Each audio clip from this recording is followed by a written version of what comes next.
Hello दोस्तों, स्वागत है आपका आपकी यूट्यूब चैनल आर्ट्स की दुनिया पर। और हमेशा की तरह मैं हूं आपका दोस्त और होस्ट प्रीवियस सिंह। तो दोस्तों, आज का जो वीडियो लेकर आया हूं उसमें आपके लिए बताऊंगा ID of Bharat BA first year का यूनिट सेकंड के बारे में। और यूनिट सेकंड हम डिस्कस करेंगे टॉपिक नंबर सेकंड। तो दोस्तों, आप कहेंगे कि टॉपिक नंबर सेकंड है क्या, तो मैं आपके लिए थोड़ा सा क्लियर कर दूँ। आप जैसा कि स्क्रीन पर देख पा रहे हैं, या यूनिट 2 में जिसको बोलूँ, उसमें आप देख सकते हैं लिखा हुआ है ब्राह्मी, खरोष्टी, पाली, प्राकृत, संस्कृत। ये कुछ भाषाएं हैं और साथ में लिखा हुआ है लिपि। तो हमने जो पहले के वीडियोस थे उसमें हमने डिस्कस किया आपके साथ कि क्या है ब्राह्मी लिपि। अब आज का जो वीडियो उसमें हम डिस्कस करने वाले हैं खरोष्टी लिपि के बारे में। तो दोस्तों, मोस्ट इम्पॉर्टेंट वीडियो होने वाला है। आपको सिलेबस के बेसिस पर मैं सारी चीज़ें करवा रहा हूँ। इसका मतलब ये साथियों कि अगर आपके लिए क्वेश्चन पेपर में ये क्वेश्चंस आते हैं सिलेबस के बेसिस पर, और अगर आप ये क्वेश्चंस कर लेते हैं तो पक्की बात मानो भाई, आपके लिए बहुत अच्छे नंबर मिल जाएंगे, आपकी तैयारी बहुत अच्छे से हो जाएगी। और आज की दुनिया यूट्यूब चैनल का ऑब्जेक्टिव ये है, लक्ष्य ये है हमारा कि आपको नोट्स के फॉर्म में हर एक टॉपिक पर वीडियो मिल जाए, सो दैट आपका पूरा सिलेबस कवर हो जाए और आपको कहीं और परेशान ना होना पड़े। तो दोस्तों, अब हम डिस्कस करते हैं आज के वीडियो को और देखते हैं क्या आपके लिए खरोष्टी लिपि में पढ़ना है, क्या इंपॉर्टेंट चीज़ें हो सकती हैं खरोष्टी लिपि से रिलेटेड। तो जैसा कि आप देख रहे हैं स्क्रीन पर लिखा हुआ है यहाँ पर खरोष्टी लिपि में फर्स्ट पॉइंट क्या लिखा हुआ है कि खरोष्टी लिपि गांधारी लिपि के नाम से भी जानी जाती है। पहली लाइन तो आपको यही ध्यान रखना है कि खरोष्टी लिपि किस नाम से जानी जाती है, गांधारी लिपि के नाम से। आगे बता रहे हैं, जो गांधारी और संस्कृत भाषा को लिपिबद्ध करने में प्रयोग आती है। तो मतलब खरोष्टी लिपि जो है वो किस काम में आती थी, गांधारी और जो संस्कृत भाषा होती थी इन दोनों को लिपिबद्ध करने, मतलब संस्कृत भाषा जो है, जो गांधार भाषा है, उन दोनों भाषाओं में जो लिपि यूज़ होती थी वो होती थी खरोष्टी लिपि। आपको ध्यान रखना है।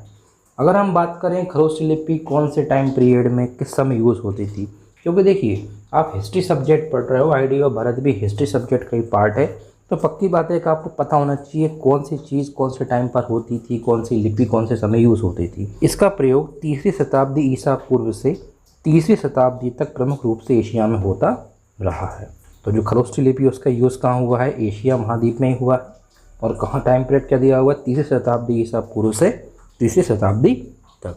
अगर हम बात करें साथियों कि कौन से ऐसे राजा थे जिनके टाइम पीरियड में इस लिपि का यूज़ हुआ, तो कुषाण काल के जो राजा थे उनके टाइम पर खरोष्टी लिपि का प्रयोग बहुत ज़्यादा हुआ है। जो बौद्ध उल्लेख हैं, बौद्ध उल्लेख मतलब बौद्ध धर्म से संबंधित जो किताब हो सकती हैं, जो धर्म ग्रंथ हो सकते हैं, उसमें भी खरोष्टी लिपि का प्रयोग मिलता है। तो आगे लिखा हुआ है कहीं कहीं 7वीं शताब्दी में भी इसका प्रयोग हुआ है। तो कहने का मतलब ये लाइन आपके लिए बहुत इंपॉर्टेंट तो नहीं है, मगर इसलिए ये बता दिया आपके लिए कि 30वीं शताब्दी से लेकर ईसा पूर्व से लेकर 30वीं शताब्दी तक तो हुआ है, लेकिन कहीं कहीं ऐसे प्रमाण मिले हुए हैं जो बात करते हैं खरोष्टी लिपि का प्रयोग 7वीं शताब्दी में भी हुआ होगा।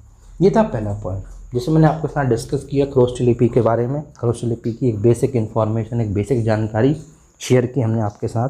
अब हम बात करते हैं कुछ और चीज़ें जो आपको इम्पोर्टेंट है आपके एग्ज़ाम के पॉइंट ऑफ व्यू से, और खरोष्टी लिपि से संबंधित अगर प्रश्न आपके लिए आता है तो आप ये चीज़ें लिख सकते हैं। तो लिखा हुआ है साथियों यहाँ पर कि सिकंदर के भारत आक्रमण के समय। अब सिकंदर ने भारत आक्रमण किया, ये आपको पता होगा, नहीं पता है तो आपको ये क्लियर पता हो गया होगा अब कि सिकंदर ने क्या किया था, भारत पर आक्रमण किया था। कब किया था, 326 ईसा पूर्व में।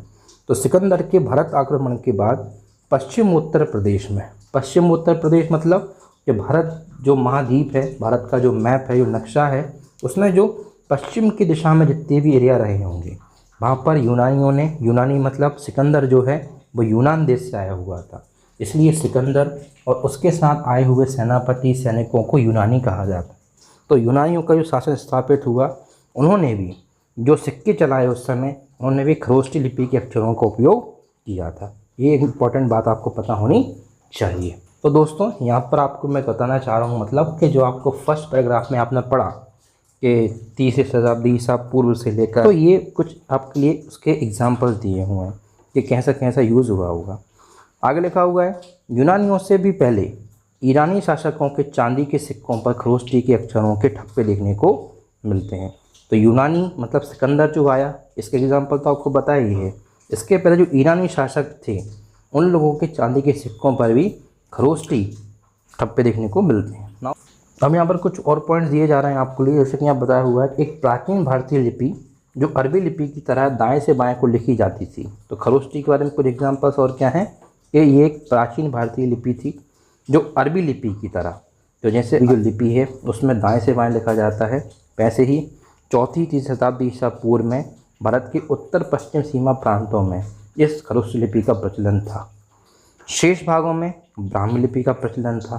तो आपको इम्पोर्टेंट बात क्या याद रखनी है कि उत्तर पश्चिम जो क्षेत्र था, जो पश्चिम उत्तर क्षेत्र था, उसमें खरोष्टी लिपि का यूज़ होता था और बाकी भागों में भारत में ब्राह्मी लिपि का प्रचलन था। आपको ये भी यहाँ पर बताया हुआ है कि खरोष्टी दाएं से बाएं लिखी जाती थी और जो ब्राह्मी है वो बाएं से दाएं लिखी जाती थी।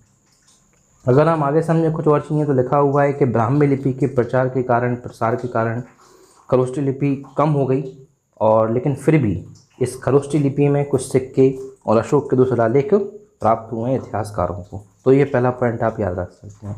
दूसरे पॉइंट की अगर मैं आपसे बात करूँ तो यहाँ पर बताया हुआ है कि भारत में जो इस्लामी शासन आया, जैसे उसके साथ अरबी फ़ारसी लिपि आती हैं, और जैसा कि आप जानते होंगे कि अरबी और जो फ़ारसी लिपि हैं उसको भी दाईं ओर से बाईं ओर लिखा जाता है। ऐसे ही अरबी फ़ारसी के बाद उर्दू भाषा भारत में उभरी। तो इस भाषा के साथ ही पश्चिम उत्तर प्रदेश पर ईरानियों का अधिकार हो जाने पर वहाँ ईसा पूर्व 5वीं शताब्दी में अरेमाई लिपि के आधार पर दाहिनी ओर से बाईं ओर लिखी जाने वाली एक नई लिपि खरोष्टी का निर्माण किया गया था। तो ये आपको इस्लामिक शासन के बाद जो घटनाएं हुई उस घटनाओं के बारे में बताया हुआ है, और कैसे खरोष्टी लिपि जो है वो अस्तित्व में आती है इस बारे में बताया हुआ है। जो नेक्स्ट पैराग्राफ है ये आप देख सकते हैं, क्या लिखा हुआ है। सम्राट अशोक के समय, सम्राट अशोक का टाइम पीरियड ये बताया हुआ है। अशोक के समय मानसेहरा जिला हजारा सरहदी सूबा पाकिस्तान तथा शाहबाजगढ़ी पेशावर जिला पंजाब पाकिस्तान में जो शिलालेख मिले हुए हैं इस खरोष्टी के ही हैं।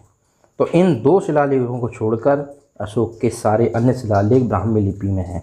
तो मतलब ऐसे लोग जो एग्ज़ाम्स की तैयारी कर रहे हैं, जो कॉलेज के एग्ज़ाम देने वाले हैं, बहुत जल्द उनके एग्ज़ाम हो सकता है अप्रैल में हो, मई में हो, और अगर आपकी यूनिवर्सिटी का, आपके कॉलेज का जो क्वेश्चन पेपर का सिलेबस है, जो ब्लूप्रिंट है, उसमें MCQs के फॉर्म में, मतलब ऑब्जेक्टिव टाइप क्वेश्चंस आते हैं, तो उस केस में भी आपके लिए इम्पॉर्टेंट हो सकती हैं बातें कि 2 शिलालेख ऐसे हैं जो खरोष्टी लिपि में हैं अशोक के, और बाकी बचे हुए सारे के सारे शिलालेख ब्राह्मी लिपि में हैं। कौन कौन सी जगह हैं तो ये आपके लिए मेंशन कर दिया है यहाँ पर कि ये प्लेस जो हैं यहाँ पर सम्राट अशोक के शिलालेख मिलते हैं खरोष्टी लिपि में। बात करते हैं नेक्स्ट पॉइंट, सिकंदर के भारत आक्रमण के समय। ये पॉइंट वैसे मैं बता चुका हूँ तो इसको हम स्किप कर देते हैं, फिर भी आप चाहें तो इसके बारे में पढ़ सकते हैं। इसके बाद यूनानियों के बाद जो भारत में कई और राजा आए उन्होंने भी इस लिपि का प्रयोग किया। जैसे लिखा हुआ है शक राजा आते हैं जो सेंट्रल एशिया, मतलब जो बोल सकते हैं हम लोग मध्य एशिया है, वहाँ से आए हुए थे। क्षत्रप, पहलव, कुषाण, ये सभी राजाओं ने खरोष्टी लिपि का प्रयोग किया है। तो साथियों कहीं ना कहीं सिलेबस में अगर आपको खरोष्टी लिपि के बारे में दिया हुआ है तो पक्की बात है कि बहुत इंपॉर्टेंट लिपि ये रही होगी, लेकिन ब्राह्मी के कंपैरिजन में इतनी ज़्यादा इंपॉर्टेंट ये नहीं थी। आगे बता रहे हैं खरोष्टी के अधिकतर लेख प्राचीन गंधार देश में ही मिले हैं। तो मतलब जो इतिहासकारों ने रिसर्च की, जो खोज की, और हम बोल सकते हैं कि जो एक्सकेवेशन किया, वो सारी चीज़ों में खरोष्टी के ज़्यादातर लेख गंधार देश में ही मिले हुए हैं। अब गंधार देश से मतलब क्या है साथियों, आज जो अफगानिस्तान और उसके आसपास के क्षेत्र हैं, एक समय महाभारत काल में, और हम कह सकते हैं कि अशोक के टाइम पर, या हम बोल सकते हैं कि ये जो यूनानी शासक थे जिसमें मैंने आपसे बात की सिकंदर की, इस टाइम पर अफगानिस्तान के आसपास के क्षेत्रों को, अफगानिस्तान को बोलते थे क्या, गंधार देश। तो ये भी चीज़ आप ध्यान रख सकते हैं, मतलब ब्रैकेट में आप अफगानिस्तान एवं उसके आसपास के क्षेत्रों के बारे में लिख सकते हैं। नेक्स्ट पॉइंट है तक्षशिला के बारे में बता रहे हैं कि खरोष्टी लिपि का संबंध तक्षशिला से भी है। साथियों जैसा कि आप जानते हो तक्षशिला है वो आज पाकिस्तान में पड़ती है, और तक्षशिला एक प्राचीन भारतीय अध्ययन केंद्र रहा है। और इस तक्षशिला की जगहों पर की अगर हम बात करें तो यहाँ पर धर्मराज जी का स्तूप की खुदाई जो हुई है सन 1978 में, यहाँ से भी खरोष्टी का लेख मिला हुआ है जो रजत पत्र पर अंकित है। रजत पत्र मतलब चांदी के जो पत्ते होते हैं उस पर। यहाँ से एक ताम्रपत्र पर अंकित लेख भी मिला है और बहुत सारे अन्य लेख भी प्राप्त हुए हैं। अगर हम बात करें कुछ और चीज़ों की तो अफगानिस्तान के बरडक और हड्डा नामक स्थानों से भी खरोष्टी के लेख मिले हुए हैं।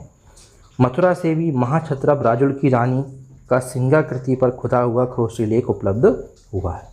तो मतलब जैसे ब्राह्मी लिपि वाले वीडियो मैंने आपको बताया कि ब्राह्मी लिपि के प्रूफ, ब्राह्मी लिपि के साक्ष्य कई जगहों से मिले हुए हैं, सिमिलरली हम कह सकते हैं खरोष्टी लिपि के साक्ष्य भी भारत के अलग अलग स्थानों से मिलते हैं। और भी पॉइंट्स आपके लिए दिए हुए हैं यहाँ पर इस पूरे वीडियो स्लाइड में। पटना से भी खरोष्टी का एक लेख मिला हुआ है, परंतु वह पश्चिम उत्तर के किसी यात्री द्वारा लाया गया होगा। तो हो सकता है ये भी हम बिल्कुल कह सकते हैं कि पटना से जो लेख मिला हुआ है, शायद ये पटना उस समय कोई यात्री आया हो पश्चिम उत्तर क्षेत्र से, कोई विजय अभियान हुआ हो, कोई बोल सकते हैं हम लोग के सेनापति आए हों और वो अपने साथ ये लेख लेकर आए हों, या कोई बोल सकते हैं खरोष्टी लिपि पर लिखी हुई कोई चीज़ लेके आए हों और यहाँ पर वो चीज़ रही होगी। इसलिए जो रेफरेंसेस मिले, जो खोज की गई, उससे पता चला कि पटना से मिला, इसलिए आपके लिए पॉइंट उन्होंने बता दिया। इसके अलावा और भी जगह है साथ में, जैसे लिखा हुआ है कर्नाटक का जो जिला चित्रदुर्ग है, यहाँ का सिद्धपुर, ये यहाँ से भी लेख मिले हुए हैं। तो ये कुल मिला के पूरा आपके लिए बताया हुआ है कि ये पूरा जो खरोष्टी लिपि है इसका प्रचार प्रसार भारत में था, लेकिन ख़ास तौर पर गंधार देश में ही खरोष्टी का जन्म होता है और सर्वाधिक प्रयोग भी गंधार देश में, मतलब वर्तमान अफ़गानिस्तान और उसके आसपास के क्षेत्रों में ही खरोष्टी लिपि का प्रयोग हुआ होगा। ये इंपॉर्टेंट बात आपको ध्यान रखनी है। उसको दोस्तों, ये था आज का वीडियो। ये वीडियो पार्ट 1 है, यानी कि आपका यूनिट 2 का जो आपका टॉपिक 2 है उसका ये पार्ट 1 है। अब मैं जो नेक्स्ट वीडियो लेकर आऊँगा उसमें आपके लिए इसी PDF के आगे की जो हेडिंग्स हैं, आगे की जो पॉइंट्स हैं वो समझाऊँगा, जैसे खरोष्टी वर्णमाला क्या है, ये सब चीज़ें बताऊँगा।